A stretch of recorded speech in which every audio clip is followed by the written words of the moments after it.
She didn't think. She just moved. Her heels hit the marble. Her heart slammed against her ribs. And before her brain could tell her hands to stop, she grabbed a stranger by the lapels of his jacket and kissed him. Not because she wanted to, because Derek was right behind her.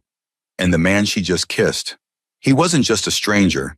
He was the most dangerous man in the entire city of Chicago, and he was staring at her like she had just made the most interesting mistake of her life.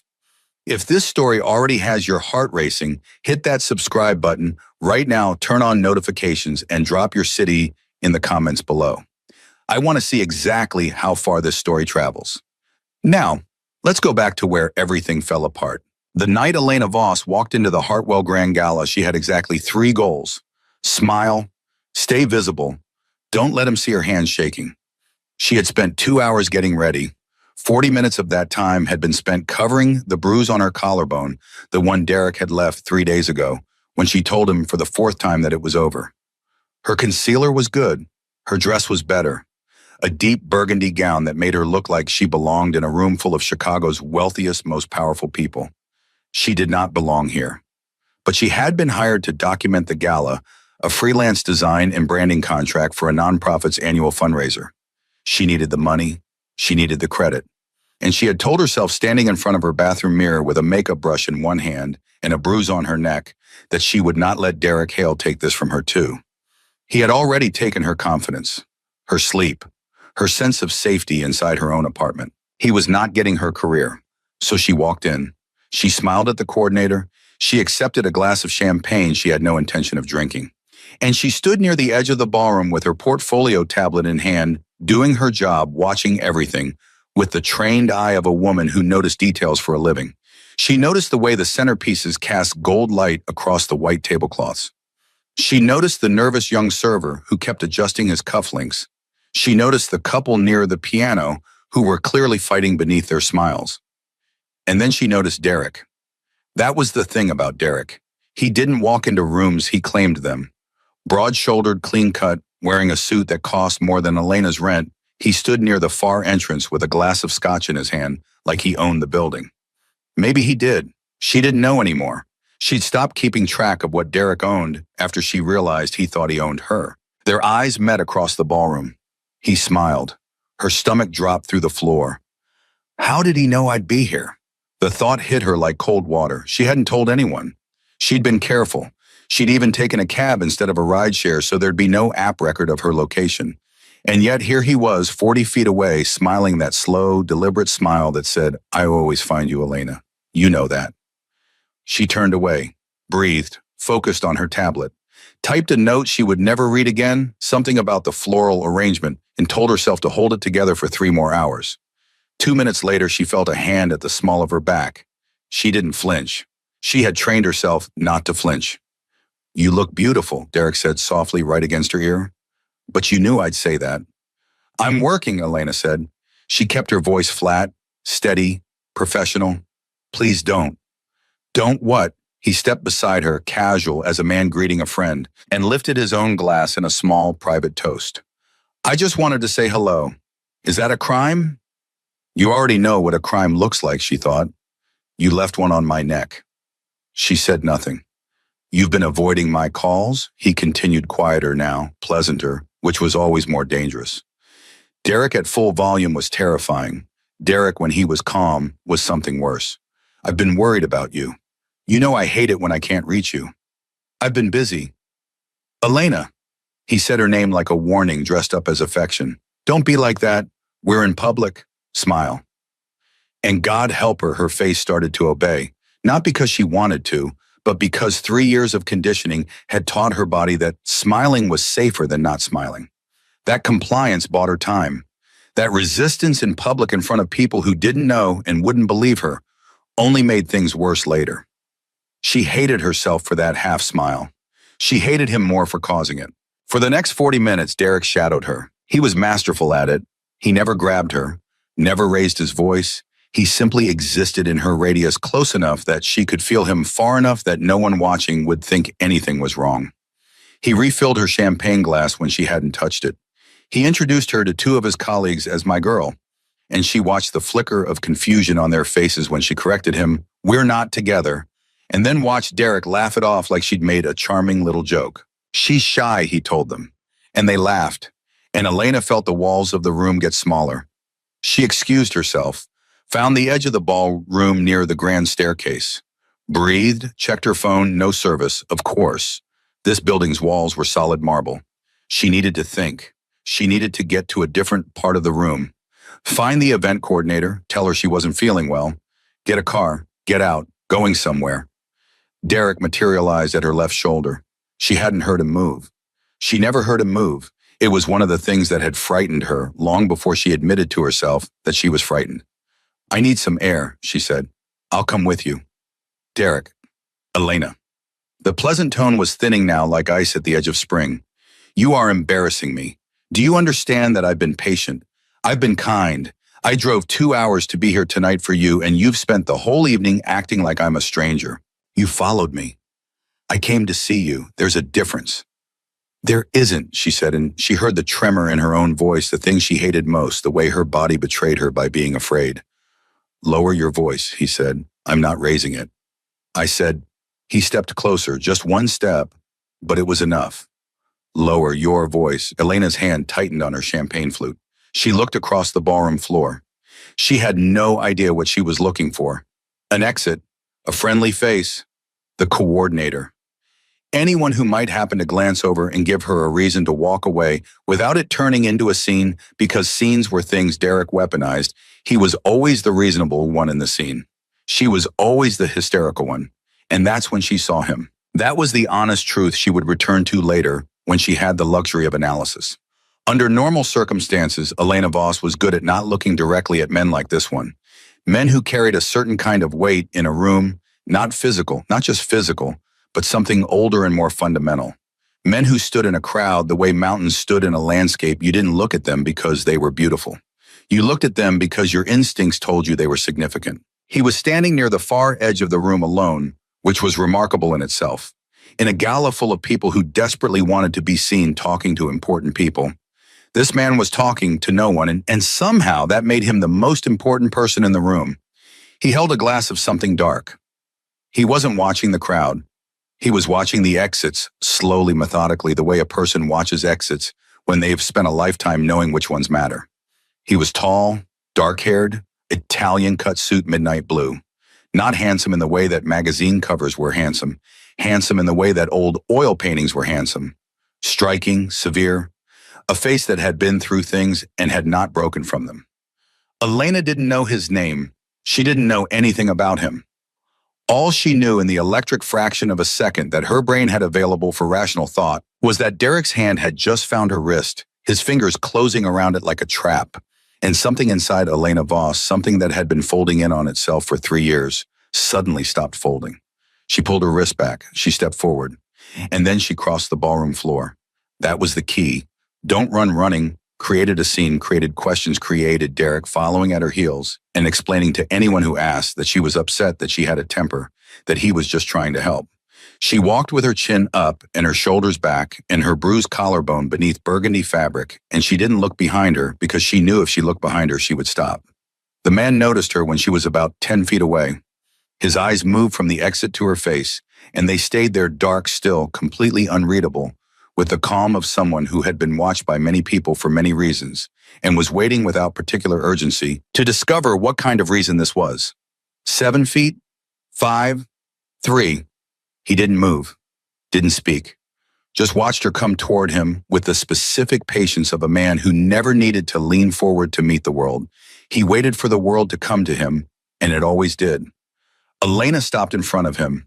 She had exactly 1 second to register that up close he was somehow more imposing than he'd been from across the room, that his eyes were a dark shade of gray.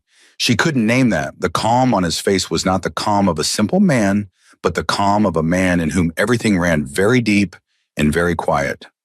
1 second. Then she put her free hand on his chest, rose up on her toes, and kissed him. Not real silence. The ballroom was full of noise. The quartet was playing. People were talking and laughing and clinking glasses. But in the small, specific world between Elena Voss and this stranger, everything went completely, absolutely quiet. He didn't pull back. He didn't push her away. He didn't make a sound. He simply let it happen. And after 2, 3, 4 seconds, that felt like geological time. Elena pulled back and looked at him, her heart exploding in her chest, and she waited for the part where this went wrong. His expression hadn't changed. He was looking at her with those gray eyes, still unhurried, still unreadable. And he said in a voice so low that she had to lean in slightly to hear it, low and even and almost terrifyingly calm. "You're in trouble." It wasn't a question. Elena blinked. Yes, my ex. He's here and he won't." "I know who he is," the man said. She stopped. "You," she stared at him. "You know Derek, or I know of him." A pause. "And I know what men like him do to women like you." His gaze moved briefly to her collarbone, back to her face. "Is that from him?" Her hand went instinctively to her collar. She couldn't help it. He had her answer. "Stay beside me," he said, simply, quietly. "The way you state offense." "I don't even know your name," Elena whispered. "Lucian Moretti." He said it the way a man might give you the coordinates of a location on a map. Useful information, nothing more. "And you are Elena Voss." "Elena." He said her name once like he was deciding what to do with it. "Your ex is walking this way. If you want him to leave you alone tonight, don't move." She wanted to ask why this would help. She wanted to ask who Lucian Moretti was and why the simple act of standing next to him might constitute any kind of protection. She wanted a great many things in that moment. Instead, she stayed, and she felt Derek stop walking. She could feel the specific quality of Derek's hesitation she had learned over years of navigating his moods to read his silences, the way sailors read weather. And this silence, the silence at her back, had a different texture than his usual anger. This was something else. This was calculation. Derek was looking at the man beside her and deciding something. She could feel it the way you feel a shift in air pressure before a storm. "Impressive," Lucian said quietly, and she realized he was watching Derek over her shoulder. "He's deciding if I'm worth the risk. He's going to decide I'm not." "How do you know that?" "Because I've met men like him before. They're brave with women, not so brave with consequences." A beat of silence. "Is he leaving?" Elena asked. "He is." She exhaled. For a moment, just a moment, her whole body sagged with something that felt dangerously close to relief. "Thank you," she said. "I'm sorry, I know that was completely—" "Don't apologize," Lucian said. He turned to face her fully then, and she had the sudden sense of having his complete attention, which was like stepping from a dim hallway into full sunlight, disorienting almost too much. "You did what you needed to do. There's nothing to apologize for." "I kissed a stranger," she said, "at a gala, in front of 200 people. Something shifted at the corner of his mouth, not quite a smile, more like the idea of one. "I've been kissed by strangers before," he said. "It happens." She almost laughed. She couldn't believe she almost laughed. Her knees were still shaking. "Is he gone?" she said. "He's at the bar. He hasn't left the building." Lucian's tone didn't change, still low. Still, even still, that particular quality of calm that was starting to feel less soothing and more like the surface of something very deep. "He'll wait for you to leave. Then he'll follow." And just like that, her almost laughter was gone. "I know," Elena said. "He always does." A long pause. "How long has this been happening?" Lucian asked. "A while." She pressed her lips together. She wasn't going to cry. Not here, not now, not in front of this man she didn't know. "We broke up 6 months ago, officially. He doesn't agree with that." "Has he hurt you?" The question was direct. No softness in it, no pity. Just the clean architecture of a man who asked what he meant to ask. She thought about denying it. It was her reflex, 3 years of reflex, 3 years of he didn't mean it, and it's not that serious, and you don't understand how much he loves me. It's just that he loves me too much. 3 years of building elaborate structures of denial, because the alternative, the truth, was something she hadn't known how to survive. "Yes," she said. The word came out smaller than she intended. "Yes," she said again, firmer. Lucian looked at her for a moment. Then he looked across the ballroom. She followed his gaze and found Derek at the bar, still watching, his jaw set and his eyes flat with the specific emotion that she had learned to fear more than his shouting. "He's going to make a scene," Lucian said. "Not tonight, he's too smart for tonight. But he's going to make one." "I know," Elena said. "Do you have a way home?" "I have a car service number. I'll call when I'm ready to leave. When you're ready to leave, Lucian said, I'll walk you out. She looked at him. You don't have to do that. I know. His gray eyes came back to her face, steady, certain. I'm choosing to. She wanted to ask why. She wanted to understand the calculus of why a man she had never met was standing in the middle of a gala offering to walk a stranger to her car. She wanted to understand what kind of person did that and whether they had reasons she should be afraid of. She would find out later that she should have asked those questions. She would find out later that Lucian Moretti did not, as a rule, offer anything without having reasons. Good reasons in his estimation, though not always in the estimation of the law. But standing there with the weight of Derek's eyes on her back and her hands still trembling at her sides, what Elena heard was this, I'm choosing to. And for a woman who had spent the last 3 years being told her choices didn't matter, that was the most extraordinary thing she had ever heard. It was strange, and it wasn't. Lucian didn't perform warmth, he didn't tell her jokes or try to make her comfortable with small talk. He simply stood beside her, present and calm, occasionally speaking to people who approached him, which they did periodically. Men who gripped his hand with both of theirs, women who greeted him with a careful respect, she found quietly fascinating, and Elena slowly, very slowly stopped watching the door for Derek. You're not going to ask me what I do, Lucian said at one point without a preamble. Elena glanced at him. You're not going to ask me what I do, a beat. The not quite smile again. Fair. I'm a freelance graphic designer. I'm here for a branding contract. She paused. He considered the question with a gravity that she would later understand was not disproportionate. I manage things, he said. Businesses, arrangements, problems that require attention. That's very vague. It is. She waited for more. More didn't come. Are you always this specific, she asked. Always, he said, and she had the distinct impression that was the most honest answer she'd gotten from him all evening. She knew the moment it was coming because she had always been able to read the temperature of a room where Derek was present, some animal part of her that had been sharpened by necessity, tuned by fear, until it operated with a precision that her conscious mind couldn't explain. She felt him cross the room before she saw him. Elena, Derek's voice behind her, pleasant, iron beneath the pleasant. I think it's time we headed out. This thing's wrapping up. She turned. He was standing 4 feet away, hands in his pockets, smile on his face like they'd come together and they'd be leaving together, and that was simply the natural order of things. I'm not leaving with you, Derek. Of course you are. He glanced at Lucian briefly dismissively, the kind of glance a man gives when he wants to communicate that he's considered someone and found them insufficient. Sorry to interrupt whatever this was, but I'll take it from here. Lucian didn't respond immediately. He took a slow sip from his glass. And then he looked at Derek Hale with an expression that Elena would later struggle to describe, not anger, not threat, not the hot flash of masculine aggression that she'd have expected. It was something colder, something that belonged to a person who had long since moved past the phase of being impressed by the size of his own anger. She said she's not leaving with you, Lucian said. Derek's smile stayed in place. I'm sorry, and you are Lucian Moretti. Something happened to Derek's face. It was fast, so fast that Elena almost missed it. A flicker, a recalibration. The way a man's expression changes when he's been playing one game and suddenly realized the table is different than the one he sat down at.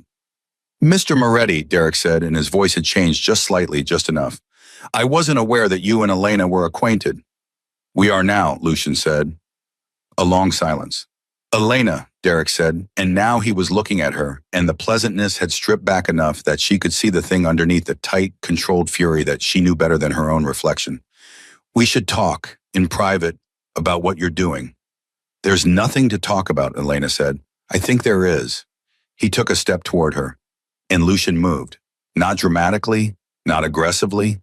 He simply shifted a subtle repositioning, a fraction of movement that put him precisely between Elena and Derek in a way that appeared entirely natural and was, she realized, entirely deliberate.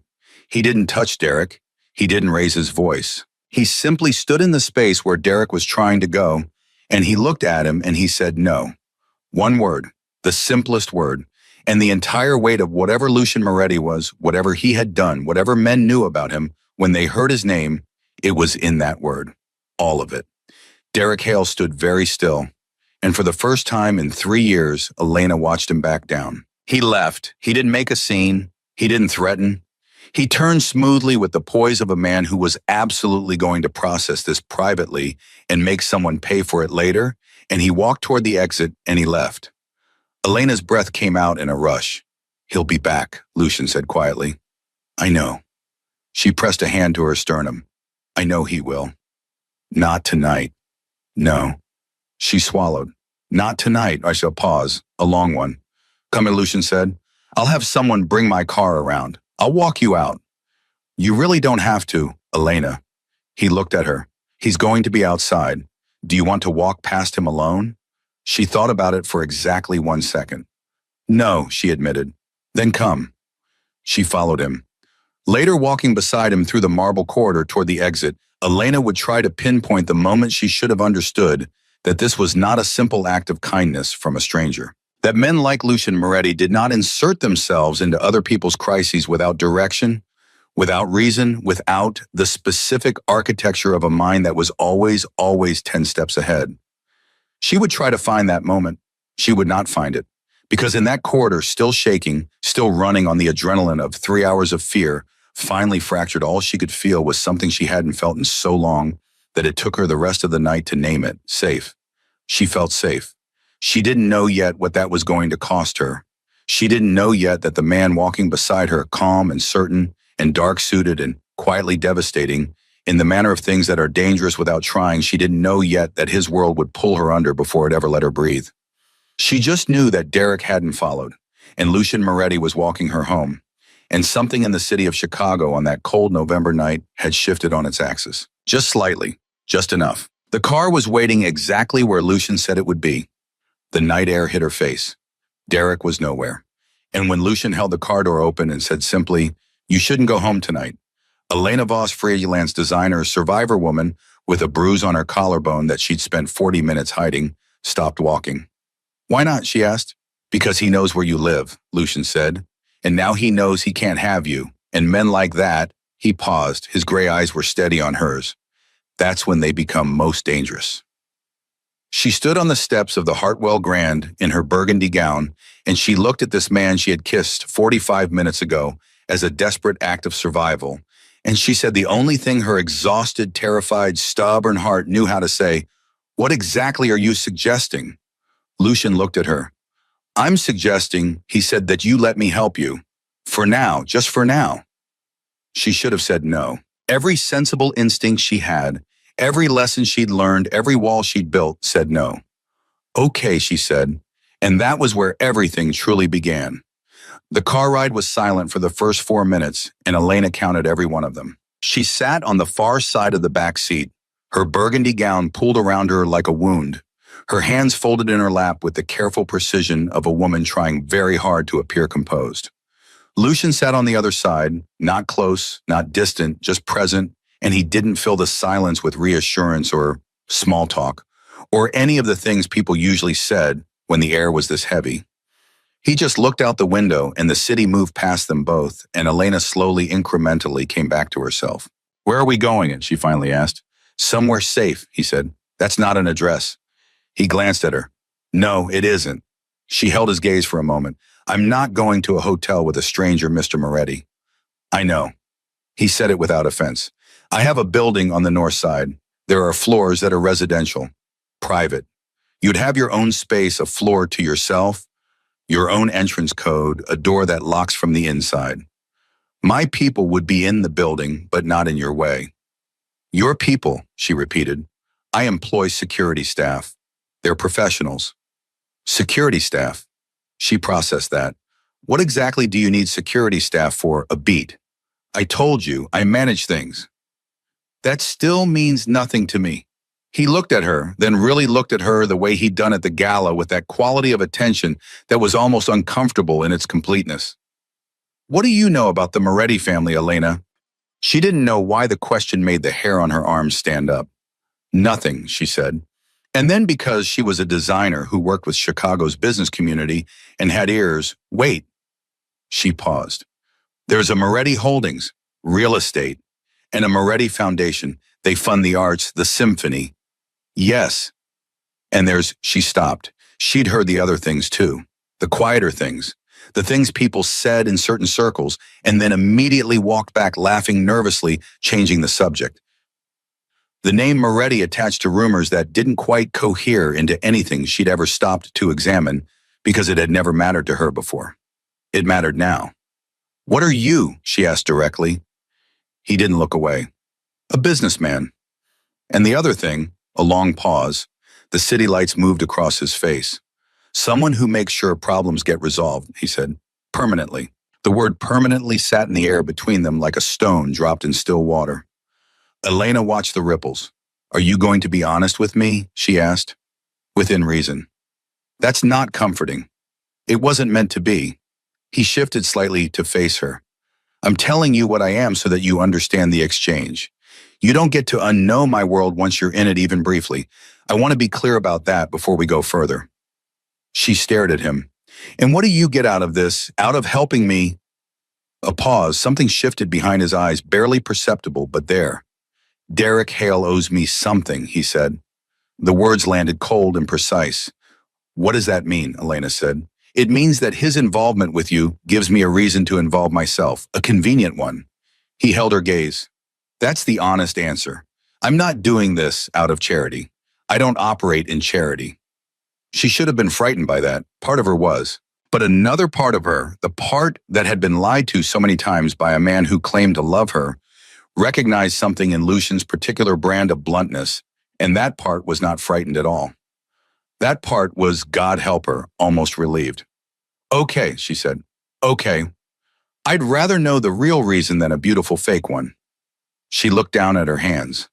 "I've had enough beautiful fake ones to last a lifetime." He was quiet for a moment. "Yes," he said. "I imagine you have." The car kept moving. Elena looked out the window and didn't speak again until they arrived. The building was exactly what he'd described: residential private, the kind of place that communicated wealth without advertising it. She was given a code. She was shown a floor. She was introduced to a man named Marco, who was built like a Freyja container and had the gentle eyes of a man who'd seen too much and made peace with most of it, and who told her in a voice slightly too careful to be casual that she should let him know if she needed anything at all at any hour. "Is he your bodyguard?" she asked Lucian quietly as Marco stepped away. "He's Marco," Lucian said. "That answers nothing." "Yes," he agreed, "it does." She stood into the middle of the apartment, large, clean, spare, in that particular way that spoke of someone who valued function over sentiment, and she turned to face Lucy Xian, who was standing at the door, and she said, "And what now? Now you sleep," he said. "Tomorrow we talk. About Derek. About the situation." He paused. "Get some rest, Elena. You're safe here." She almost told him that she hadn't been safe anywhere in 3 years and that she didn't know how to do it anymore, how to stand in a room and not catalog the exits, how to close her eyes without listening for footsteps. She almost told him all of that. Instead, she nodded. He left. She stood in the silence of the apartment for a long time, her hands at her sides, her heart still too loud in her chest. Then she sat down on the edge of the couch, put her face in her hands, and let herself shake. Just for a minute. Just once. She'd earned it. Then she stopped, took a breath, straightened her spine, and started thinking about how she was going to get through tomorrow. She didn't sleep until 4 in the morning. When she did, she dreamed of nothing, which was, she realized, waking up the best sleep she'd had in 6 months. The knock on her door came at 8:45. She opened it expecting Marco. She got Lucian holding 2 cups of coffee and wearing a gray sweater that made him look unexpectedly human, and her brain did a small, involuntary recalibration. "Coffee," he said, "please." She took the cup, stepped back to let him in. He came in the way he did everything, without excess, without preamble. He sat, she sat. The morning light was different from the gala's chandelier light, and he looked different in it, not less commanding exactly, but more real, more present. "How are you?" he asked. "I've been better," she said honestly. "I've been worse." He nodded. "Derek called you this morning." She looked up sharply. "How do you know that?" "Because he called me first." Lucian's voice was completely level. "He wanted to know who I was in relation to you," he asked politely. "That's how I know he's more frightened than he's letting on." "What did you tell him?" "That you were under my protection and that he should take some time to consider his next steps very carefully." Elena set her coffee cup down. And what does that mean exactly in your world? It means that if he touches you again, if he comes near you again, there will be consequences he won't enjoy. You threatened him. I informed him, Lucian said, of the reality of the situation. She looked at this man sitting across from her, completely calm, completely certain, and she thought about what it said about the last 3 years of her life, that she found this quiet, cold certainty more comforting than anything else she'd encountered. He's not going to stop, she said. You don't know him. No, Lucian agreed, but he knows of me, and what he knows should be sufficient. A pause. For now. What does for now mean? Sheenan, he looked at her steadily. It means we handle this one step at a time. And the first step is that you don't go back to your apartment alone. I can't just, she stopped, started again. I have a life, Lucian. I have clients. I have a studio. I have a sister in Evanston who's going to start calling every hour if I disappear. Call your sister, he said. Tell her you're staying with a friend. Tell her you're fine. I'm not fine. No, he said, but you will be. She stared at him. Why do you say it like that? Like you know. A beat, something crossed his face, not the not quite smile this time, something quieter, something that sat further below the surface. Because I've seen what happens when people get out, he said, and I've seen what happens when they don't. He paused. You're the kind of person who gets out. You've known me for 12 hours. Yes, he said, I have. She didn't know what to say to that, so she picked up her coffee and drank it and tried not to think too hard about the fact that a man she'd kissed in a moment of blind panic was currently sitting in her temporary apartment telling her she was going to be okay with the specific conviction of someone who had never once in his adult life said something he didn't mean. Her phone rang. She looked at it, not Derek, her sister Carla, exactly as predicted. I have to take this, Elena said. Take it? Lucian said. He stood, moved toward the window, and gave her the distance to have a private conversation in a room where privacy was relative and complicated, which she was coming to understand was just the baseline condition of being near him. Hey, she said into the phone. Carla, I know. Where are you? Carla's voice was tight. I called the apartment. I called twice. Derek called me, Elena. He called my number and told me you'd had some kind of breakdown at an event last night and that he was trying to find you. I didn't have a breakdown, Elena said, and she kept her voice very steady. I'm fine. I'm staying with a friend. What friend? You don't, Elena, you don't go stay with friends. You go home and you lock the door and you text me, you're okay, that's what you do. Carla, she pressed her eyes shut. He called you. Yes, he called you to find out where I am. A pause. Do not tell him anything. Do not answer if he calls again. Please, silence on the line. Elena. Carla's voice had dropped. How bad is it? She almost said fine. She almost said it's not a big deal. It's just Derek being dramatic. 3 years of those sentences ready at the back of her throat. Bad enough that I'm not going home, she said instead. Carla was quiet for a long moment. Then, who is this friend? Elena looked across the room at Lucian, who was standing at the window with his back to her, his hands in his pockets, watching the city below with the calm attention of a man who was used to watching things that other people missed. Someone who's helping me, she said.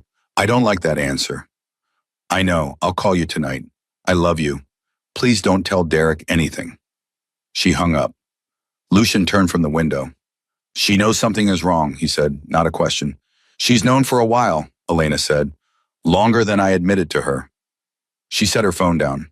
How did he get her number? I never gave it to him. Lucian's expression didn't change, but something in his stillness sharpened. He's been collecting information on you, he said. Contacts, movements, routines. This isn't impulsive for him, it's organized. The word organized moved through her like a cold current. He kept a file on me, she said slowly. When we were together, I found a folder once on his laptop. I thought it was work stuff. He said it was work stuff. But there were photos of me in there, my schedule, my clients. I asked him about it and he got angry, and she stopped. I let it go. I was good at letting things go. You were surviving, Lucian said. I was being stupid. Those aren't mutually exclusive, he said not unkindly, and none of it is the relevant problem right now. Then what is, he sat back down, leaned forward, elbows on his knees, and for the first time since she'd met him, he had the posture of a man who was going to say something he'd been deciding how to say. Derek Hale is in debt to some people I know, he said. Significant debt. The kind that doesn't get resolved with payment plans. He's been using shell corporations to move money, and one of those corporations overlaps with a business I have an interest in protecting. He paused. His access to you, the fact that he's been following you, organizing information on you, suggests he's more desperate than I initially assessed. Desperate men make decisions that create exposure.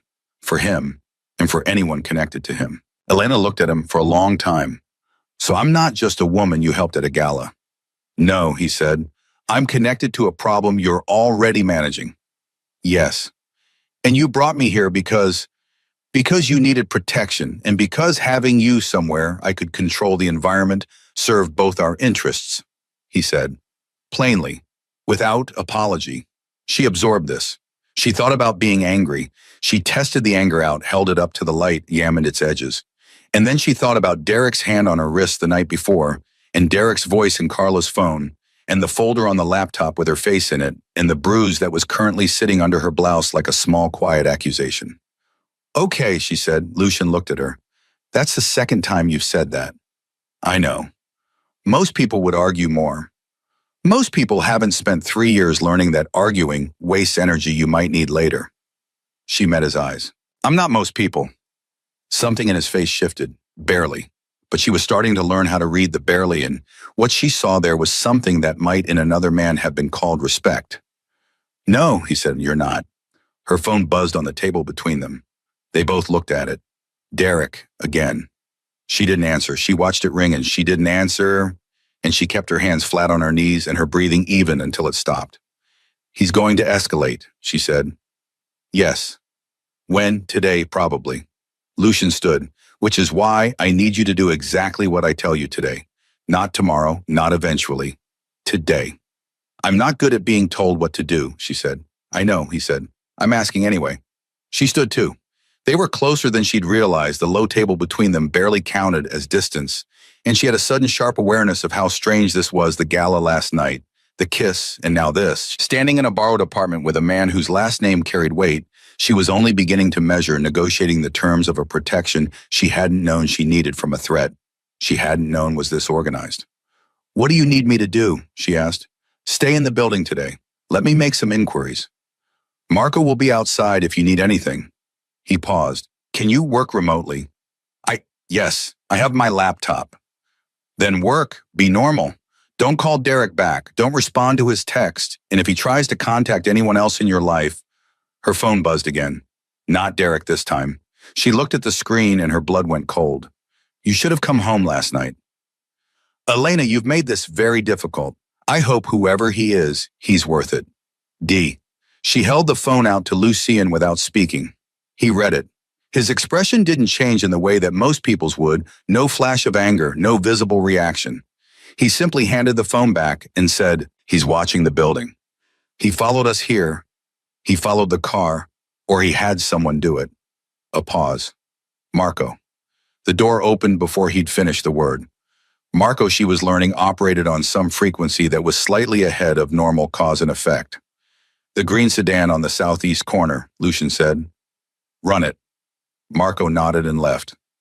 Elena stood in the echo of that exchange, the speed of it, the quiet efficiency, the way Lucian had shifted from sitting across from her to managing a situation in the time it took her heart to beat twice, and she felt for the first time the full scope of what she had walked into. Not danger, not exactly, or not only. She'd walked into a world with its own physics, its own rules, its own particular geometry of power and consequence, that operated just beneath the surface of the city she'd lived in for 8 years without ever quite seeing. And she was in the middle of it now. He's already here, she said. The words felt strange in her mouth. Yes, Lucian said. And you're not alarmed by that? No. Why not? He looked at her with those gray eyes that she was starting to understand were not cold, not exactly, but measured. Controlled in the way that a fire is controlled when someone is tending it deliberately. Because I expected it, he said, and things I expect don't alarm me. A beat. Things I don't expect to alarm me. Has anything about this alarmed you? A pause that lasted long enough to mean something. One thing he said. She waited. He didn't say what it was. And somehow in the tightening quiet of that withheld answer, with Derek outside in a green sedan and Marco running plates and the morning light falling across the spare lines of the apartment, Elena Voss felt something shift in her chest that had nothing to do with fear. She told herself it was adrenaline. She told herself it was gratitude. She told herself a great many things standing there that she would spend the rest of the story slowly, painfully, honestly, unlearning. Marco came back 11 minutes later. The sedan is registered to a company called Praxis Consulting, he said. Praxis is a subsidiary of Hale Group Holdings. So it's one of Derek's people, Elena said. Not just one, Marco said. He glanced at Lucian. There are two of them, one in the sedan, one on foot north side of the building. She felt it then, the cold drop, the real one, the kind that goes all the way down. He brought people, she said. He organized this. Yes, Lucian said. Derek doesn't. She stopped. He doesn't have bodyguards. He's never had bodyguards. He's a real estate developer. He's a man who is very frightened, Lucian said quietly, and frightened men by muscle. It's the oldest equation. He looked at her. This changes the timeline. Of what? Of how we handle this. He moved toward the door, stopped, turned back. Elena, I told you last night that I'm not a good man. You did, she said. I need you to remember that today. Whatever happens. She held his gaze. Are you warning me about Derek or about yourself? The not quite smile came back, and this time just barely it became something more than a suggestion. Both, he said. He left, and Elena Voss stood alone in the apartment, her phone buzzing with another message from a man in a car outside, and she thought about the first time in her life she had run toward danger instead of away from it. She thought about whether that was the bravest thing she'd ever done or the most reckless. She thought about the fact that she genuinely could not tell the difference anymore. And then her phone buzzed once more, and she turned it face down and she opened her laptop and she went to work. Because she was still Elena Voss, freelance designer, survivor, woman with a bruise on her collarbone, and she was still standing. That had to count for something. It had to. She lasted 4 hours working before the knock came not on the apartment door but on her phone screen. A number she didn't recognize. She let it go to voicemail. 30 seconds later, a text from that same number appeared, and the 3 words on it made her stomach drop straight through the floor. I know you're there. She was on her feet before she decided to stand. She crossed to the door, opened it, and Marco was already in the hallway, which told her he'd been watching her phone without her knowing, or watching something else that amounted to the same information. She held the screen out to him wordlessly. He looked at it. His jaw tightened just slightly, the most emotion she'd seen from him, and he said, "Stay inside," and pulled the door shut from the outside. Elena stood in the middle of the apartment. Her hands were shaking again. She hated that. She pressed them flat against her thighs and breathed and told herself the shaking was just adrenaline, just chemistry, just her body doing what bodies did. When they registered threat, it didn't mean she was falling apart. It meant she was alive. It meant her nervous system still worked. She'd read that somewhere once, in the months after the first time Derek had grabbed her, and she'd spent 3 days trying to understand what had happened to her and why she'd stayed and why her hands wouldn't stop trembling. She made herself go back to the couch, made herself open the laptop, stared at a brand identity project for a nonprofit in Lincoln Park, and saw absolutely none of it. 12 minutes later, Lucian came through the door, not knocking. She noted that. He had a code to her floor, which meant there were layers to this arrangement she hadn't fully mapped yet, and under different circumstances, that would have concerned her more than it did. The number is a burner, he said, purchased yesterday morning, which means he prepared this before last night, before the gala. Elena looked up. He planned this. He planned to find you. He planned for the possibility that you'd have help. Lucian sat across from her, same chair as the morning, same stillness. The question is what he's trying to accomplish with the text. He wants me to know he can reach me anywhere, she said. That's what it always is. It's not about information. He already knows I'm here. So telling me he knows is just, it's control. It's him saying the walls you built don't matter because I can still get through them. Lucian was quiet, watching her the way she'd noticed he watched things fully carefully, without the pretense of looking at something else. You understand him, he said. I lived with him for 2 years, she said. You learn the language. Then tell me what he does next. She almost said she didn't know. Then she stopped. Because she did know. She'd always known. She'd just spent the last 6 months refusing to think about it because thinking about it meant accepting how serious it was, and accepting how serious it was meant accepting that her life had become the kind of life that serious things happened in. He escalates incrementally, she said. He never jumps straight to the worst thing. He builds pressure. First it's calls and text. Then it's showing up at the edges, near my building, near my studio, somewhere I have to see him but can't prove he's following me. Then it's the people around me, Carla, my clients, anyone he can reach to make me feel like I'm surrounded. And then, she stopped. And then, Lucian said, and then he puts me in a position where the only person left to turn to is him. She said it flatly, the way you say something you've had a long time to understand. He isolates me until the only door left open is his door. Then he acts like he's rescuing me. The silence that followed was the specific kind that forms around a thing that has just been said clearly for the first time. He won't get that far, Lucian said. You can't promise that. No, he agreed, but I can make it significantly harder for him. He leaned forward. I need to ask you something, and I need an honest answer. Okay. Has he done this before the organization, the planning to someone else, another woman before you? The question landed somewhere she hadn't expected. She sat with it. She thought about a conversation 18 months into her relationship with Derek about a woman named Priya who'd apparently dated him 2 years prior. She thought about how he'd described the breakup. She was unstable. She made things very difficult. I had to get a restraining order against her, and how Elena had accepted that version without question because Derek was charming and confident, and she'd believed at that point that she knew him. She thought about how she'd never once considered that Priya's version of events might be the true one. Yes, she said, I think so. Lucian nodded slowly. Then there's a pattern, and patterns leave records. He stood. I'm going to make some calls. Marco stays with you. Don't open the door for anyone but him or me. Are you going to tell me what you are doing? When I know what I've found, he said. Lucian. He paused at the door. She looked at him steadily. I'm not a fragile thing. You don't have to manage what I know. He looked at her for a moment.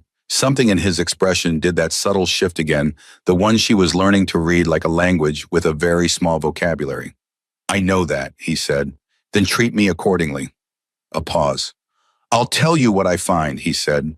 And this time it wasn't a deflection. It was a commitment, and they both understood the difference. He left, and Elena sat in the apartment, and she thought about Priya, whose last name she didn't know, and wondered where she was now and whether she'd gotten out. The afternoon moved slowly. Marco brought her food at one point, a container of soup and crusty bread from somewhere. No comment, just set it on the table and went back to his post. And she ate it because her body demanded it, because she hadn't eaten since the champagne she hadn't finished the night before. Around 3, Carla called again. Elena answered this time, and they talked for 40 minutes. Really talked for the first time in a long time, Elena. Admitting things she'd been carefully not admitting for months. And Carla crying quietly on the other end of the line and saying, I knew. I knew something was wrong. Why didn't you tell me? And Elena saying, because saying it made it real. And both of them understanding that even through the distance, she felt better after hanging up. Lighter, like she'd put something down she'd been carrying for too long. It was 4:17 when her laptop chimed with an email. The sender was Derek. She stared at it. Her fingers hovered over the trackpad. She should tell Lucian. She should call Marco in. She should do the sensible, careful thing that a woman in a protected apartment was supposed to do when her abusive ex-boyfriend found her email address, which he'd always had, which she'd been meaning to change for 6 months. She opened it. Elena, I'm going to be very reasonable about this. I understand you found someone new, and I'm willing to be adult about it. But you and I have things to discuss. Real things, serious things, things that affect your career and your safety in ways you're not aware of. The man you're with is not who you think he is. Ask him about the Carmine Street fire. Ask him about the Donati family. Ask him what happened to the last person who got in his way. I'm not your enemy, Elena. I'm the only person in this situation who actually knows the truth. Meet me tonight. Come alone. We'll talk like adults, and I'll show you what I have. You deserve to know. D. She read it twice, 3 times. She read the part about the Carmine Street fire and the Donati family, and she felt the deliberate architecture of it. Derek didn't use information. He weaponized it always selectively, always at the precise angle required to produce maximum doubt. She knew that. She knew that was what this was. She also knew that she didn't know what the Carmine Street fire was. She took a screenshot of the email. She went to the door. She opened it. "Marco," she said, "I need Lucian." He was there in 6 minutes. She handed him her laptop without a word. He read the email. His expression did the thing it always did, nothing on the surface, and then underneath that, nothing, something working. "The Carmine Street fire," she said. "What is that?" He looked at her. "Lucian." She kept her voice even. "You told me you'd treat me accordingly." A long moment. Then he set the laptop down and sat, and for the first time since she'd met him, he looked like a man deciding how much of the truth he could afford to tell, and she watched him make the decision in real time. 4 years ago, he said, a building on Carmine Street burned. Warehouse. It was owned by a man named Arturo Donati, who used it for purposes that were significantly less legitimate than the paper suggested. There were people inside when it burned. 2 of them didn't get out. Elena watched his face. "Were you responsible?" "The fire was set by Donati's own people," he said. "As an insurance play, they didn't know their own men were still inside." A pause. "I was investigated because I'd had a dispute with the Donati over territory. I was cleared. But the Donati family doesn't think in terms of clearances. They think in terms of blame. And Derek knows about this. Derek has been doing business with what's left of the Donati family," Lucian said. "That's the debt I mentioned. They've been using his real estate holdings to clean money. He's not a victim of them, he's complicit. And now he's trying to redirect the narrative so that you see me as the danger instead of him." Elena sat back. She thought about the email, its careful construction, its reasonable tone. "I'm willing to be adult about this, you deserve to know." She thought about how many times Derek had made her doubt her own perception of reality by controlling the frame around it. She thought about what it meant that he was willing to involve organized crime connections to get to her. "He's more dangerous than I thought," she said. "Yes," Lucian said simply. "And you've been protecting me from a man who's connected to people who already want to hurt you." "Yes, which means I'm not just a complication for Derek," she said slowly. "I'm leverage." Lucian looked at her, and in his silence she had her answer. She pressed her lips together. She breathed. She made herself stay in the feeling instead of running from it, because running from feelings she'd learned was how you ended up making the same mistakes twice. "Say it," she said. "If that's what this is, say it." "It's not the whole picture," he said carefully, "but it's part of it." "Yes," he said. "Elena." "No." She held up a hand. "Don't apologize. I don't want an apology. I want the truth, all of it, right now, because I am 31 years old and I have spent 3 years being managed by a man who thought he knew better than me what I could handle, and I'm telling you I can handle it." The quiet that followed was different from the previous ones. This one had weight to it. She could feel Lucian deciding something, and she held her ground and her breath and waited. "Derek has been in contact with 2 members of the Donati family," he said. "He reached out to them roughly 3 weeks ago. My people intercepted the communication. He offered them something we didn't get the full content, but the timing corresponds with when he began escalating toward you." "He offered them me," Elena said. Lucian's jaw tightened. That was the most visible reaction she'd seen from him.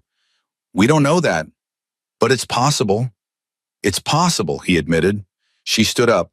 She walked to the window. She didn't look out. She just needed to move, needed to use her body for something, because her mind was working very fast and very hard, and she needed the physical motion to balance it. "So what you're telling me," she said, her back to him, "is that I walked into that gala last night as a woman running from an abusive ex-boyfriend, and I walked out of it as a pawn in a war between 2 organized crime factions." "You were already in it before you walked in," Lucian said quietly. "You just didn't know." She turned around. "Because of Derek." "Because of Derek," he confirmed. She looked at this man, this carefully controlled, morally complicated, undeniably dangerous man, and she thought about the kiss at the gala and the car ride and the coffee this morning, and I'm not a good man and things I expect don't alarm me, and the one thing he'd said alarmed him that he still hadn't named. And she thought about the fact that she was standing in his building under his protection, and that his reasons for that protection were not simple, and had never been simple, and that she'd known it on some level from the moment he'd said Derek Hale owes me something. She'd known. She'd stayed anyway. She was still here. What do we do? She said. Something crossed his face that she didn't have a name for yet. We stop being reactive, he said. We take the next move before Derek does. And what does that look like? He stood. He moved toward her, not quickly, not with any of the telegraphed aggression she'd learned to brace for from Derek, just steadily with the same quality of intentional movement that characterized everything he did. He stopped with enough space between them that she could breathe. I have a contact, he said, in the U.S. Attorney's Office. A woman who has been building a case against the Donati family for 2 years. If I give her Derek's connection documented clean in a form she can use, it creates a problem for him that goes well beyond whatever he's planning with you. Elena stared at him. You'd go to a federal prosecutor. I'd facilitate a conversation, he said. There's a difference. Not a big one. No, he agreed, not a big one. She thought about it. She thought about Derek in a courtroom. She thought about Priya, whose last name she didn't know, and all the other women she'd never know about, and the folder on Derek's laptop with her face in it. She thought about what permanently meant when Lucian Moretti said it. Will it work? She asked. It will take time, he said, but yes, it will work. And in the meantime, he said, you don't go anywhere alone. You don't respond to Derek. You don't meet him no matter what he promises to show you, no matter what he claims to know. His eyes held hers with a steadiness that she was against everything sensible in her beginning to find more anchoring than alarming. And you trust me. I barely know you, she said, for the second time since they'd met. I know, he said, for the second time since they'd met. The silence stretched, and then her phone rang, not Derek, not Carla, not any number she recognized, and she looked at the screen and felt every nerve in her body go limp at once. The caller ID read Priya Anand. She looked up at Lucian. His expression told her nothing. But the fact that he didn't look surprised told her everything. You found her, Elena said. I made some calls, he said. You knew I'd want to talk to her. I knew you needed to, he said. There's a difference. She answered the phone, Elena Voss. The voice on the other end was careful, measured. The voice of a woman who had also, Elena understood instantly, learned to be careful. Yes, Elena said. I'm here. My name is Priya Anand, the woman said. I was told you're in the same situation I was in 3 years ago, with the same man. Elena's throat tightened. Yes. A pause, then quietly. You got out of the building. I'm yes, for now. Good. Priya's voice steadied. Then listen to me, because I'm going to tell you what he does next, and I'm going to tell you what you have to do. And you have to believe me, because the man you're with right now, the one who found me, he's the reason I'm still alive, and I need you to understand that before anything else. Elena stood very still. She looked at Lucian across the room. He had found a woman who'd survived Derek Hale and put her on the phone before Elena had even thought to ask, before Elena had even known to ask. And she thought about the kind of mind that moved like that 12 steps ahead, quiet and certain and absolutely deliberate. She thought about what that cost. She thought about what it was worth. I'm listening, she told Priya, and she held Lucian's gaze as she said it, and something in that gaze, still gray, still deep, still controlled in all the ways that the surface of a great depth is controlled, told her that whatever was coming next was going to be worse than she'd expected, and that she was not going to face it alone. For the first time in 3 years, that was enough. Priya talked for 22 minutes without stopping, and Elena listened to every word like it was oxygen. She listened to the part about the first year, how charming Derek had been, how certain she'd felt, how she'd told her mother she'd finally found someone who understood her. She listened to the part about the slow turn, the first time he'd grabbed her wrist, the way he'd cried afterward, the way she'd believed the crying. She listened to the part about the folder on the laptop because Priya had found one too, and Elena had to press her free hand hard against her sternum to stay standing through that particular detail. And she listened to the end, the part she hadn't known, the part Derek had never told her, the version of events he'd buried under the words she was unstable. She made things very difficult. He had someone follow me for 4 months after I left, Priya said. Her voice was steady now, the steadiness of a person who had told this story enough times to have mastered the telling without mastering the feeling. I thought I was losing my mind. I kept seeing the same cars, the same faces. My friends thought I was paranoid. My therapist thought I was experiencing anxiety from the relationship. I was alone in it completely. What changed? Elena asked. A pause. Lucian Moretti happened, Priya said. Not the way you think. I didn't know him. I didn't go looking for him. Derek had borrowed money from people connected to Lucian's operations. I didn't know any of this at the time, and when Derek's people started getting sloppy about surveillance, Lucian's people noticed. They traced it back. And then someone knocked on my door one afternoon and said that a mutual acquaintance wanted to offer some assistance. And you trusted that? Elena asked. God, no, Priya said. I slammed the door in his face. Twice. A sound that might have been a laugh.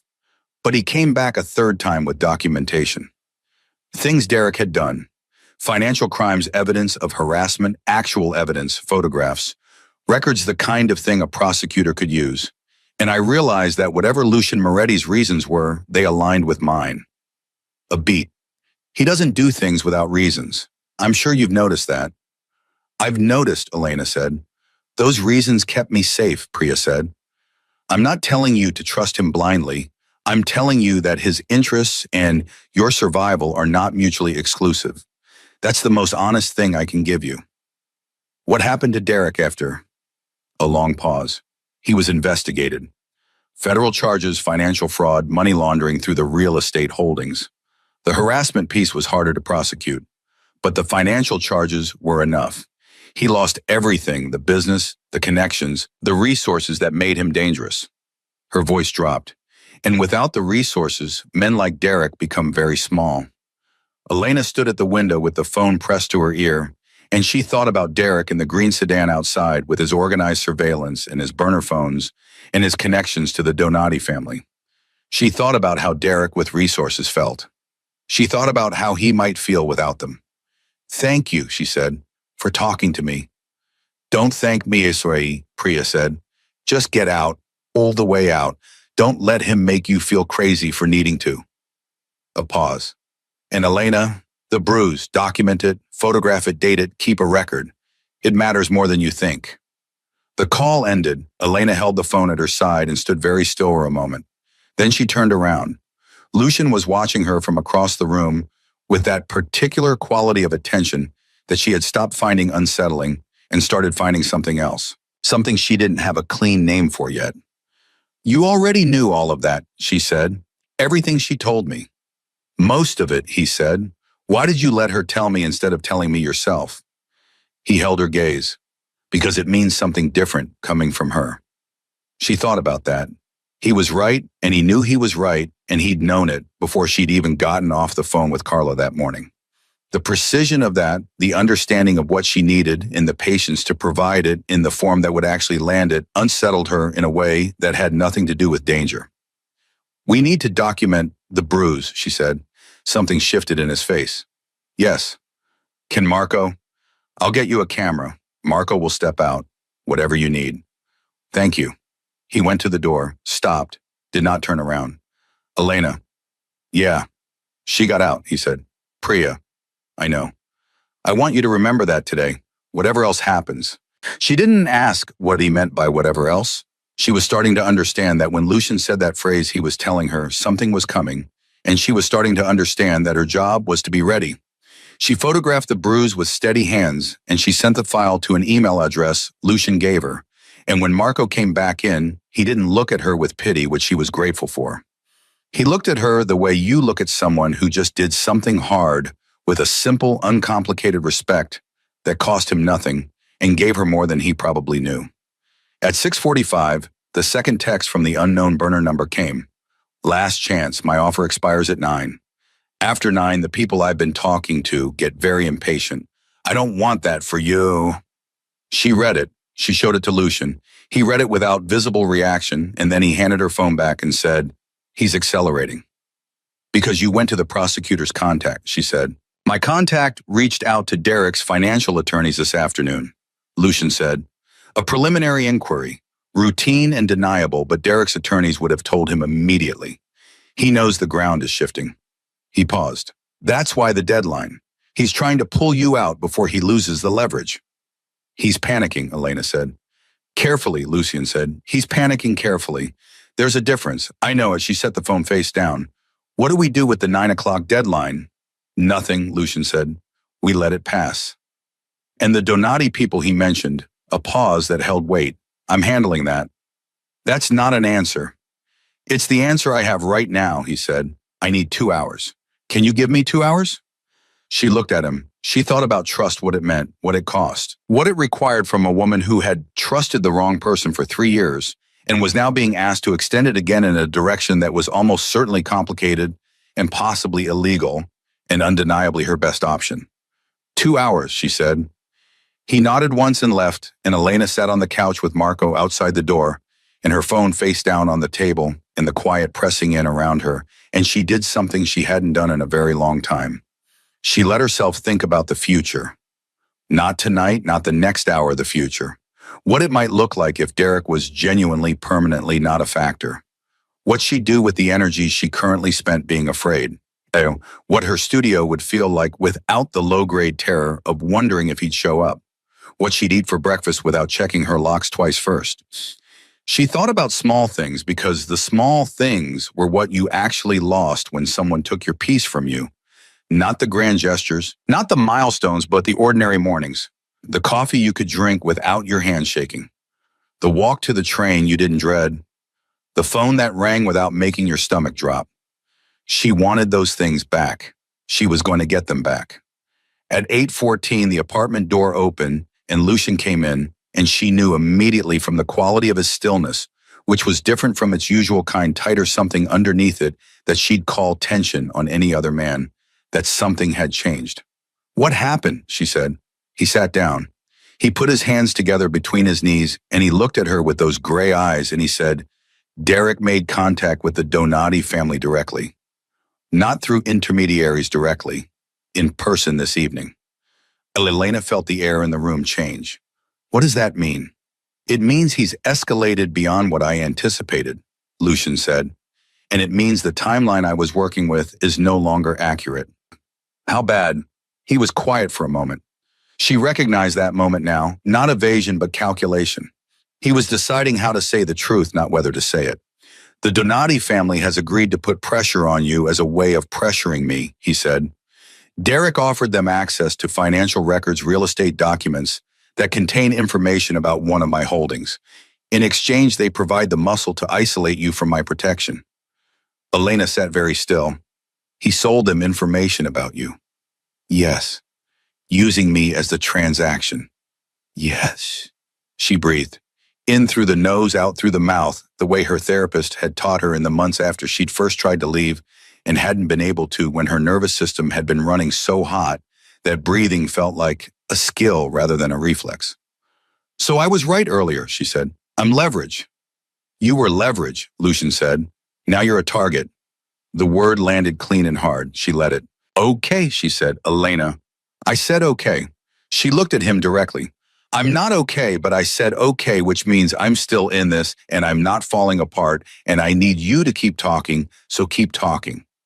He looked at her for a beat. 2, then. The building's security has been reinforced. Marco has 2 additional people on the perimeter. The Donati family's interest in this is financial, not personal, which means if I can neutralize Derek's value to them, they walk away.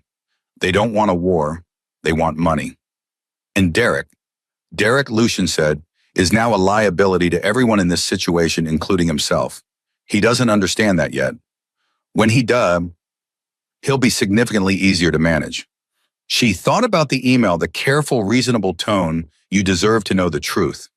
She thought about Derek in a meeting with organized crime trading information about her like she was an asset on a balance sheet. I want to do something, she said. I don't want to sit here and wait. Tell me what I can do. Lucian looked at her.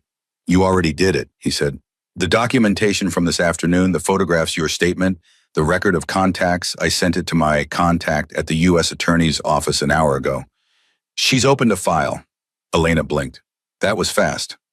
I move fast when the situation requires it. What did she say? She said it corroborates evidence they already had on the Donati family's financial operations. Derek's connection is a thread she's been looking for. He paused. She also said that if you're willing to make a formal statement, it significantly strengthens the harassment component of the case. She understood what he was asking without the question being explicit. Would I have to see him? She said. In court? Potentially, he said. Not immediately. She turned that over. She thought about standing in a courtroom and saying Derek Hale's name in front of a judge. She thought about Priya, who had given evidence, who had gotten out, who was somewhere tonight with her peace intact. She thought about the bruise on her collarbone and every conversation she'd had with herself in the dark about whether what was happening to her was really bad enough to count.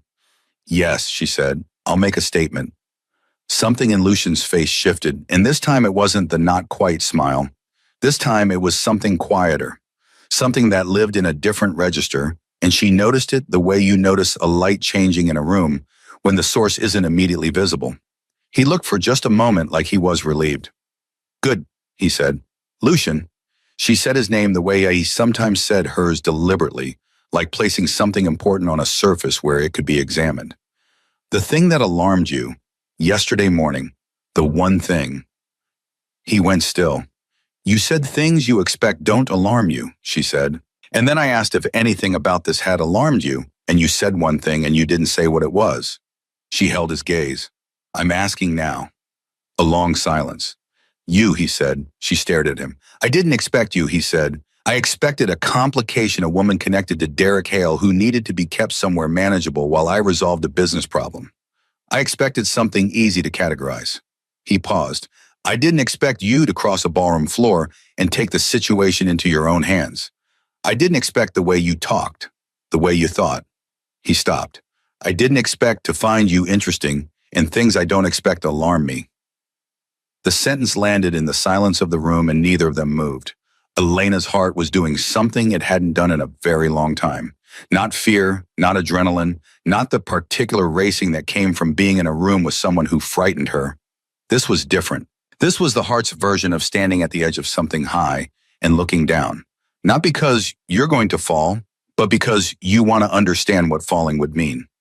I'm not interested in being interesting to you, she said. She said it carefully, not coldly. I know, he said just as carefully. I'm in your building because my ex-boyfriend is dangerous and you have reasons that suit you. Yes. And when this is resolved, you go back to your life, he said. That's the understanding. She nodded, she breathed. She told herself that was enough, that the understanding was clear and the terms were set, and that was the right thing, the sensible thing, the only thing that made sense given who they each were and what this was. She was 90% convinced. Her phone lit up at 9:03 with a text from the burner number. You made your choice. Don't say I didn't give you the chance. And then 4 seconds later, from Derek's actual number, his real number, the one he'd been using for 3 years, the one she knew as well as her own, a single image. She opened it. It was a photograph of Lucian's building, taken from outside, taken in the last hour judging by the lighting. And in the corner of the frame, barely visible, catching the edge of the streetlight, the silhouette of a man in a dark coat standing on the north side. Not Marco, not any of Lucian's people. Someone else. She handed the phone to Lucian. She watched his face. She saw the thing she'd been waiting to see since she'd met him, the thing she'd suspected was there beneath the controlled surface, but hadn't seen until now, a fracture in the calm. Small, immediate, gone in less than a second. But she saw it. Marco, he said. The door opened. North side, Lucian said. Now. Marco was gone. Elena stood. There's someone outside. Yes. Derek's person, or Donati's. He was already moving, not panicked, not reckless, but with a speed and precision she hadn't seen from him yet, and it was different from the stillness, different from the measured calm. This was a man who had been ready for a great many contingencies and was now moving to meet one of them. We're changing floors. What? This floor is known. We're moving. He looked at her. Now Elena. She grabbed her laptop, her phone, her bag, 3 seconds she'd been packing mentally for hours without knowing it. Survival instinct running the logistics, while the front of her mind did everything else, and she followed him into the hallway, which was empty and quiet, in the particular way that things are quiet right before they become loud. They were on the elevator when her phone rang. Derek, his real number. She looked at Lucian. He looked at the phone. Something passed between them, the specific, wordless communication of two people who have spent 36 hours navigating a crisis together and have developed, without intending, to a language made entirely of looks. Answer it, he said. She answered it. Elena. Derek's voice was different. Not the careful, reasonable tone of the email. Not the iced-over anger of the gala. Something else thinner, higher, the voice of a man who is running a calculation and is not fully sure it will work. I'm going to need you to do something for me. No, she said. Listen, Derek. Her voice was steadier than she expected. Steady in a way it had never been when she was alone, when there was no one in the room but her and his voice and her own fear. I've already given a statement to a federal prosecutor. I've already documented everything. The photographs, the contacts, the surveillance, all of it is in a file that already has your name on it. Silence. You're bluffing, he said. Call my bluff, she said. The elevator stopped. The doors opened. Lucian put his hand briefly on her elbow, not gripping just present, just the lightest possible reminder that she was not alone in this hallway, and they moved. Elena, Derek's voice had shifted again. The thin quality was gone, replaced by something rawer. She'd heard this before too, the version of Derek who was losing control of the frame he'd built and was starting to realize it. You don't understand what you've gotten yourself into. The people Moretti is connected to are significantly less frightening than I used to be, she said. A pause. I loved you, Derek said. It was the oldest move in his entire playbook. She knew that. She knew it with every rational part of her brain, with every lesson Priya had given her this afternoon, with every piece of distance she had built between herself and the 3 years of her life he had occupied. She felt it anyway, because that was the thing about those words from the wrong person. They still landed.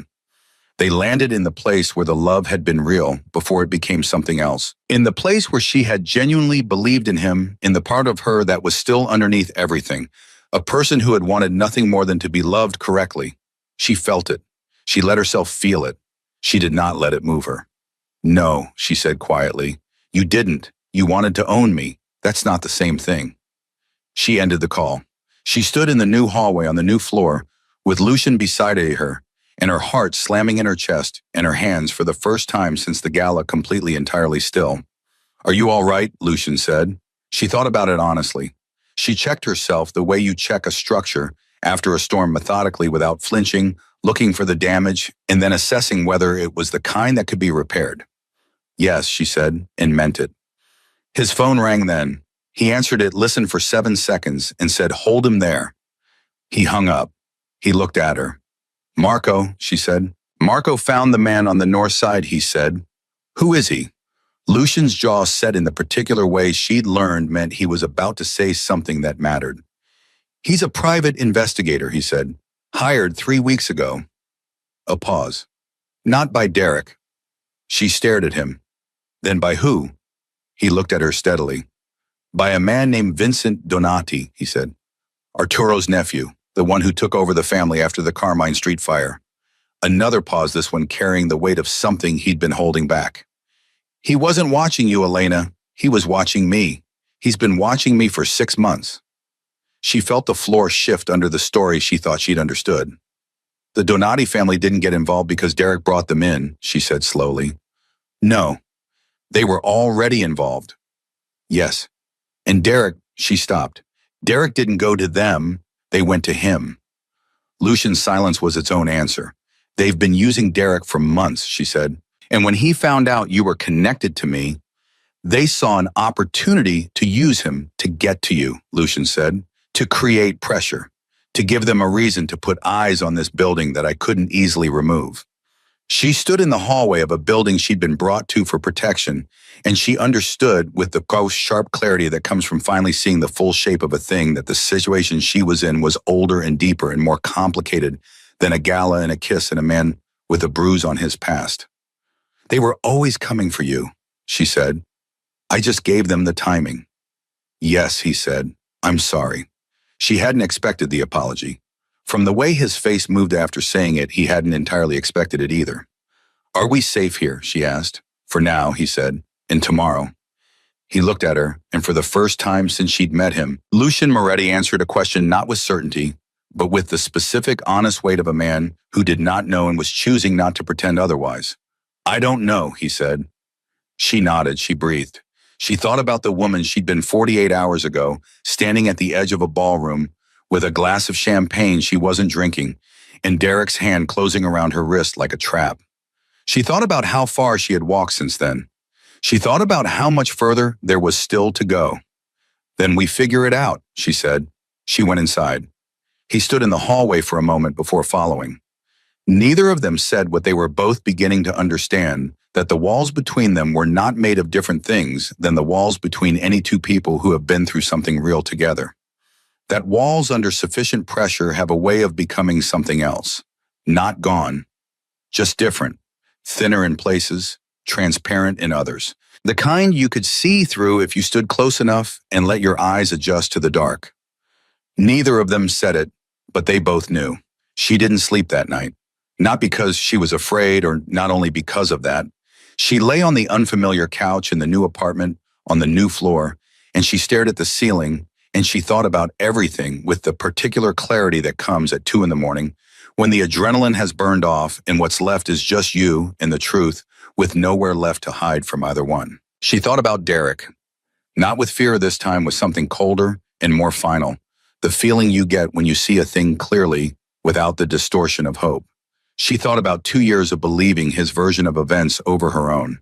She thought about the folder on the laptop and the bruise on her collarbone and the word organized, and she thought about Priya's voice on the phone, steady.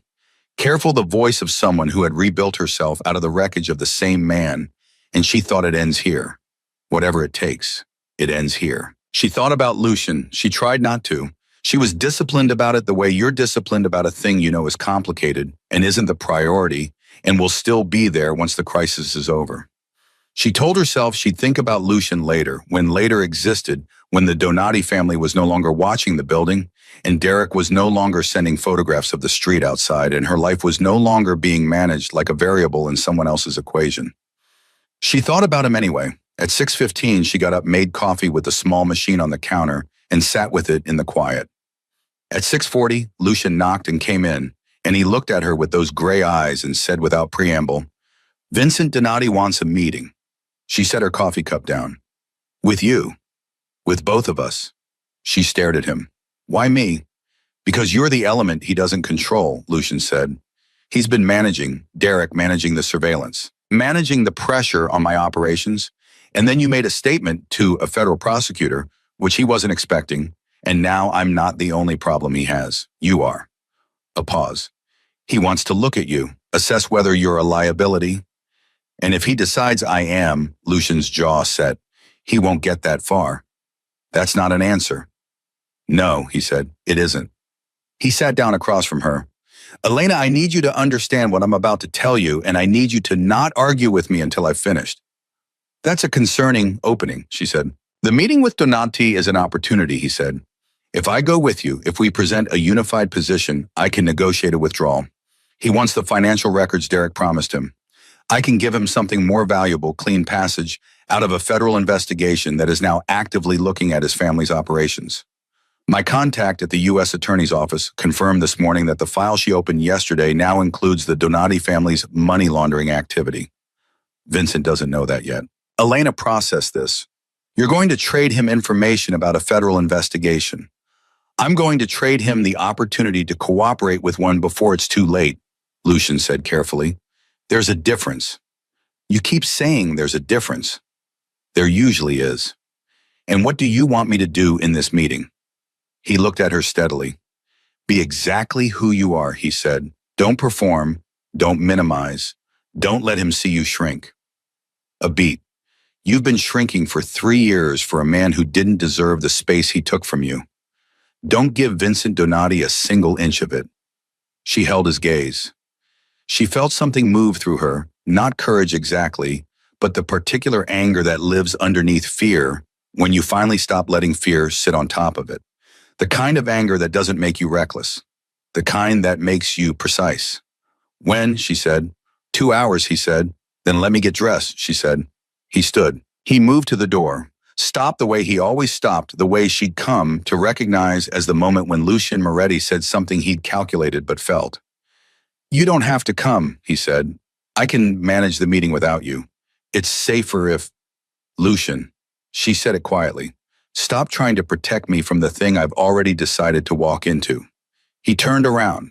He looked at her across the room, the space between them, which had been shrinking incrementally since the moment she'd crossed a ballroom floor in a burgundy gown, and grabbed a stranger by the lapels, and he said, "You are the most difficult person I have ever tried to help." "Good," she said. "I've been too easy for too long."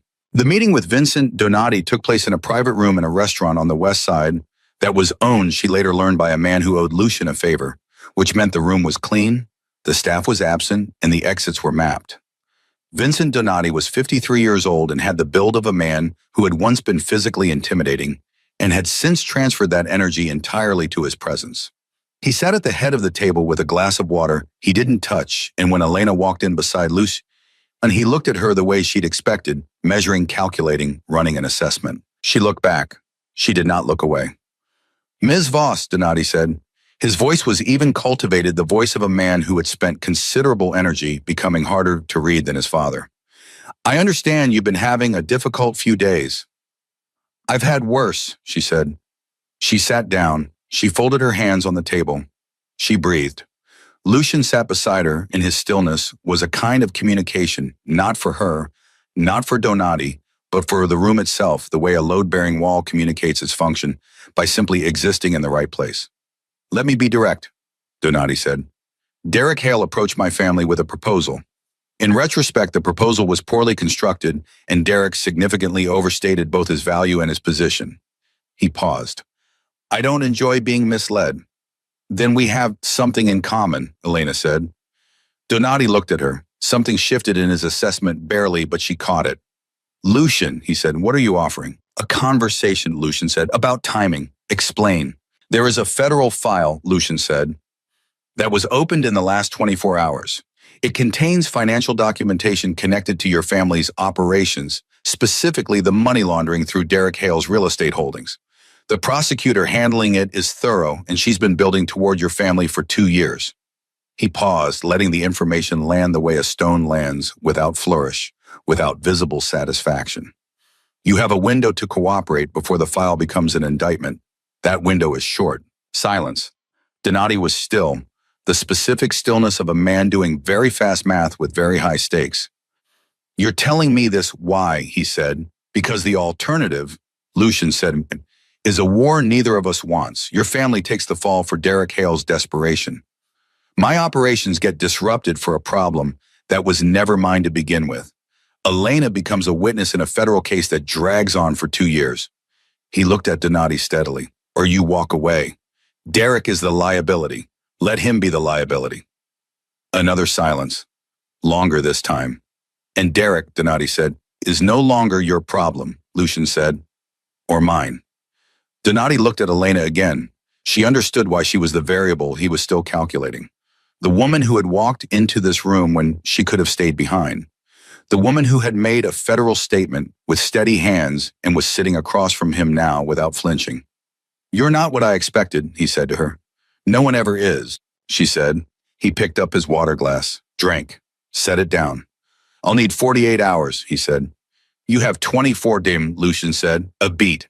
Then from Donati, the smallest incline of his head, not agreement, acknowledgement. The kind that meant the conversation was over and the decision had been made, and it would be communicated through other channels, in other rooms, at other times, the way men like Vincent Donati always communicated the things that mattered. He stood. He buttoned his jacket. He looked at Elena one last time. "Ms. Voss," he said, "for what it's worth, Derek Hale was never going to be reasonable with you. I want you to know that we were never going to let it go that far." She looked at him.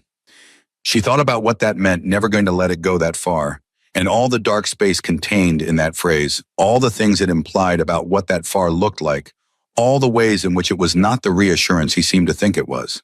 "I appreciate you saying that," she said. "It doesn't actually help." He nodded slowly. "No," he said. "I don't suppose it does." He left. Elena sat in the silence for exactly 4 seconds. Then she put both hands flat on the table and breathed out long, slow, everything in her chest releasing at once. "That was the bravest thing I've ever watched someone do," Lucian said quietly. She laughed. It came out unexpected, real, a little ragged. the laugh of a person who has been holding an enormous amount and just put some of it down. I was terrified, she said. I know, he said. It didn't show. It showed to me, she said. My hands were shaking under the table. He looked at her, and she looked at him. And the restaurant room was quiet around them, and Chicago moved outside in the way cities always move, indifferent and continuous and enormous. And Elena Voss and Lucian Moretti sat across from each other in the wreckage of the last 48 hours, and neither of them said anything because there was nothing that needed to be said yet, and they both understood that. Derek was arrested at 11:40 that morning. She didn't watch it happen. She was in the apartment when Marco told her his voice matter of fact, and she sat with the information for a long time before she felt anything about it. And what she felt when she finally felt it was not the explosion of relief she'd expected. It was quieter than that, a settling. The way water settles after something large has moved through it, not calm exactly, but stilling. Moving toward calm. The process of it. Federal agents had picked him up at his office in the Loop.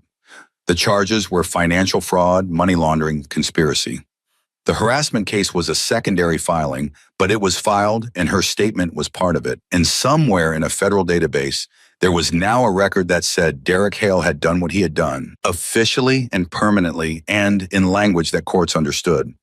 She called Carla. Carla cried for 6 minutes straight. Then she stopped and said, "Can I come get you?" And Elena said, "Not yet, but soon." And Carla said, "I'm driving up tomorrow." And Elena said, "Yes, okay, yes." She called Priya. Priya answered on the second ring like she'd been waiting. "It's done," Elena said. A long silence. Then from Priya, something that was half breath and half word. "Good." "Thank you," Elena said, "for talking to me yesterday, for all of it." "You did the hard part," Priya said. "I just told you it was possible." "That was the hard part," Elena said, "believing it was possible." After she hung up, she sat for a while in the quiet and she thought about all the women who had never gotten the call she just made to Priya, all the women still inside their version of this, still building the elaborate structures of denial that made survival feel like choice, still waiting for the moment when the fear became smaller than the desire to be free. She thought about them with a full and specific sorrow, and then she thought about what she could do with what she knew now, and that thought was the first new thing she'd felt in a very long time. Not survival, not relief, something forward-facing, something that belonged to the future she'd let herself imagine the night before. Lucian found her that evening. He didn't knock this time either, but she'd stopped minding that. He came in and he sat across from her, and he had a glass of something in each hand, and he held one out. She took it. "It's over," she said. "Derek is in federal custody, Duat," he said. "Donati's attorneys contacted my contact this afternoon. He's cooperating." He paused. "It's over." She drank, she felt the warmth of it move through her, and she let herself finally exhale. "I need to go home," she said. "I know. My apartment, my studio, my life." She looked at her glass. "I've been gone for 2 days and it feels like a year." "It does that," he said, "when things happen fast." She looked up at him. "Will you tell me something honestly?" "Yes," he said, without hesitation. She noticed that. "What happens now with the Donati family, with your operations, with all of the things that existed before I kissed you at a gala and made myself your problem?" He was quiet for a moment. "The Donati situation will resolve," he said. "My operations will continue. The things that existed before will go back to existing." A pause. "With some adjustments." "What adjustments?" He looked at her with those gray eyes that she had spent 2 days learning to read, and she realized she was good at it now that she could see clearly the thing underneath the controlled surface, the thing that was warmer and less certain and more human than anything he projected into a room. "I don't want to go back to exactly what existed before," he said. She held his gaze. "Lucian, I'm not asking you for anything," he said. "I want to be clear about that. You've had enough men tell you what they want from you without asking what you want. I'm not doing that." He set his glass down. "I'm telling you that I find you remarkable, and that I would like, if you were open to it, to know you when there isn't a crisis. When you're just Elena Voss, freelance designer woman who crosses ballroom floors and takes situations into her own hands." He paused. "That's all I'm saying." She thought about 3 years of being owned, 3 years of love, that was really controlled, dressed in love's clothing. She thought about what it had done to her capacity for trust, for hope, for the ordinary willingness to let a person in and mean it. She thought about the specific quality of this man, not safe, not simple, not the uncomplicated kind of good, but honest, genuinely, consistently, even when it cost him something honest. And she thought about how that had felt over the last 48 hours in a world where honesty had been so rare, she'd forgotten what it tasted like. "I'm not ready for anything," she said carefully. "I know," he said. "I need time, real time, to go home and sleep in my own bed and figure out who I am without someone else's threat organizing my days." "Yes," he said. "And I don't know what I want from—" She gestured between them. "This, whatever this is." "Neither do I," he said, and the admission from a man who always knew landed with a weight that was not frightening. That was almost tender. She looked at him for a long moment. "Okay," she said. He almost smiled. "That's the third time." "I know," she said. "I mean it every time."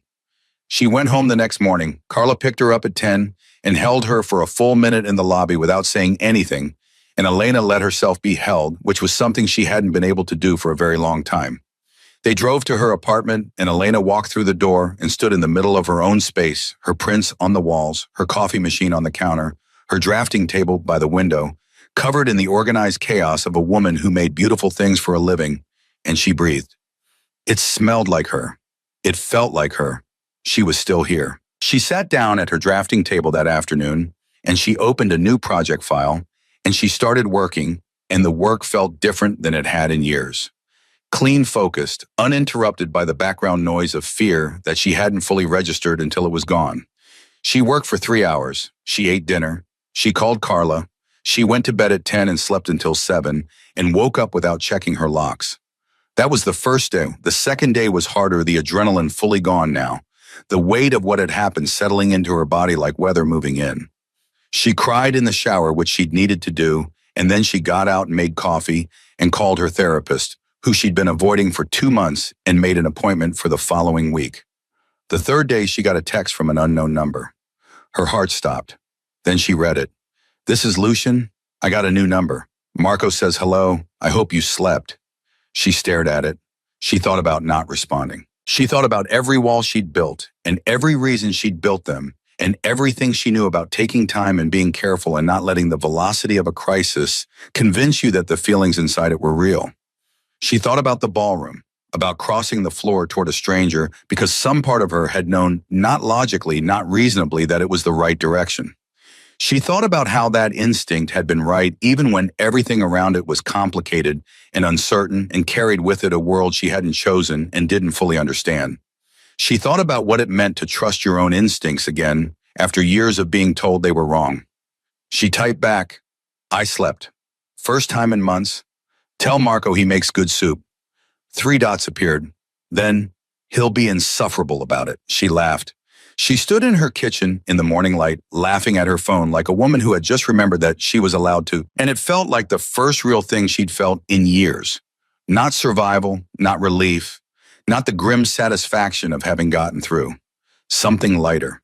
Something that belonged to a version of her life she was only just beginning to imagine.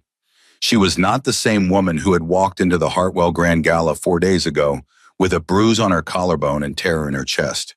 That woman had been surviving. This woman was something else, something in progress, something unfinished, in the way that all things worth building are unfinished, with the best parts still ahead. She put her phone down and picked up her coffee and stood at her window and looked out at Chicago. Enormous, indifferent, continuous, and she thought, "I'm still here, not hiding, not shrinking, not building her life around the shape of someone else's control. Here, present, taking up every inch of space she'd been denied.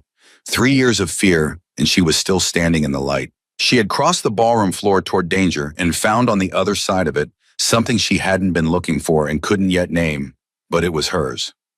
Earned in the hardest way, built from the truest material, carried forward by a woman who had finally fully decided that her life belonged to her and no one else. Elena Voss went back to work, and this time she didn't look over her shoulder.